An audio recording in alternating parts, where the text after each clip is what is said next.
Anytime a little guy takes on a big corporation, it's called a David and Goliath story. Anytime a second division football club beats a Premier League team, it's called giant killing. Everyone thinks they know what David and Goliath is about. It's about the underdog kind of gritting their teeth and pulling off a surprising victory, right? It's an inspirational tale for anyone up against the odds. If they toughen up and never lose faith, they'll triumph in the end, yeah? That's certainly how the vast majority of sermons on this subject go. A quick internet search of the sermon titles that are offered for this passage yielded the following summaries. There's 7 principles for facing Goliaths in your spiritual life. There's how to face a giant, handling the giant fears, the secret to slaying giants, principles of victory, the faith that conquers, kill the giant or be killed, frozen by fear, success in our spiritual battles, and then my favorite one, pebble power. Such an approach sort of assumes that we ought to put ourselves in the sandals of David. We're meant to be David. We're meant to be inspired by David's courage and to imitate his path to success. It's kind of the Bible as motivational pep talk, really. It's the kind of Christian encouragement that says, do it like David, or even do it for David. But this approach is a complete misunderstanding of the story, of the Bible, and even of the gospel itself. It turns Christianity on its head. Because if there's one thing we'll see from this story, 1 Samuel chapter 17, it's not do it for David. Instead, this whole story screams at us, David did it for you. The whole point of the story is that in this battle between the Philistines and the Israelites, there really are only 2 fighters. Just 2 champions, and everybody else is just a spectator. The Philistines' champion was called Goliath. He's dressed in scale armor. He would have seemed very serpentine, very snake-like.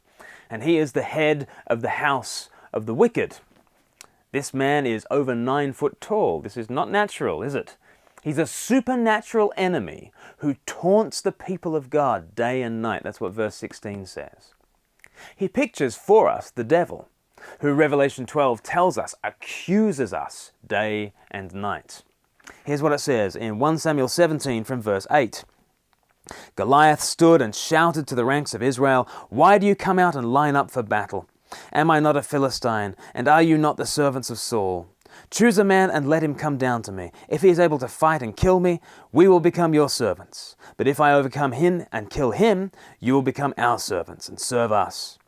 Then the Philistine said, "This day I defy the armies of Israel. Give me a man and let us fight each other." Notice this kind of warfare that Goliath is setting up for us. The battle is not determined by the rank and file of Israel or of the Philistines. The battle is determined entirely by these 2 champions who will fight on behalf of their enemies. The soldiers can do nothing to affect the end result. It would not help the champions in the slightest if behind them there was an army of motivated go-getters. It would not hinder them in the slightest if their compatriots were a bunch of despondent no-hopers.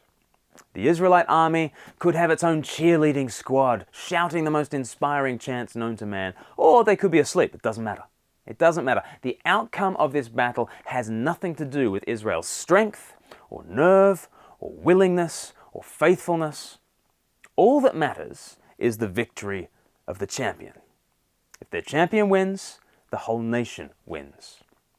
Well, this is just as well, because the Israelite soldiers were completely unwilling, absolutely despondent, and totally faithless. Here is how the chapter continues. 1 Samuel 17 from verse 11.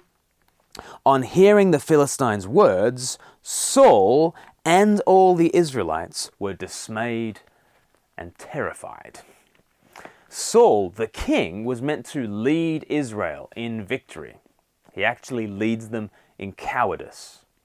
He is a rejected king who cannot deliver his people. But that's not the end. The second king, David, will win where the first king, Saul, had failed. David will be the champion, and he will win the battle for them.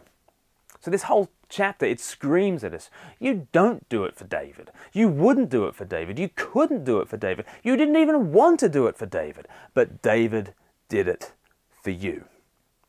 And David, as we've seen, is a Messiah. We saw that in 1 Samuel chapter 16. He's the one anointed with the Holy Spirit. He's a Christ with a little c, if you like. He's been anointed as king in order to picture for us Jesus, our Messiah, our Christ, our champion.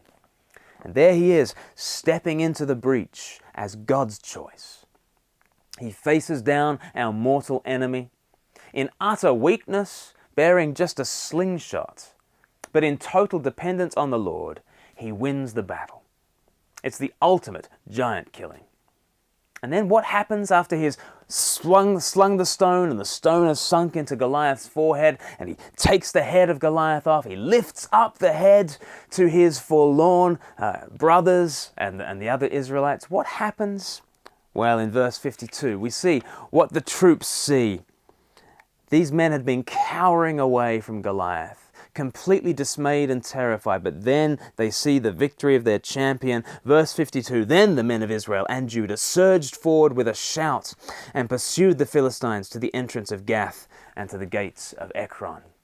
You see what happens? They look, they shout, and they advance. All on the back of David's victory.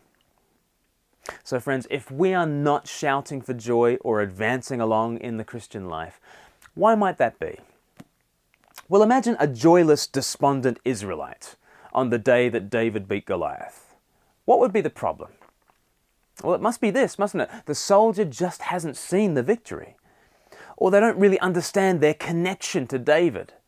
But if they know their connection to David and they see his triumph, then they don't need to be told to feel joyful and to advance. Seeing will be believing, and believing will move them to action. If we're not shouting or advancing in the Christian life, there really is one thing we need to do above every other. Look. Look to our champion Jesus, who conquered Satan on that cross.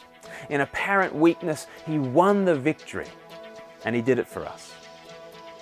Don't grit your teeth and advance anyway. Don't look to your own strength. Don't do it like Jesus or even do it for Jesus. No, look again at Jesus and realize he has done it for you. Without a calorie of your own effort, your champion has won the day. Now shout, now advance, and to him be the glory.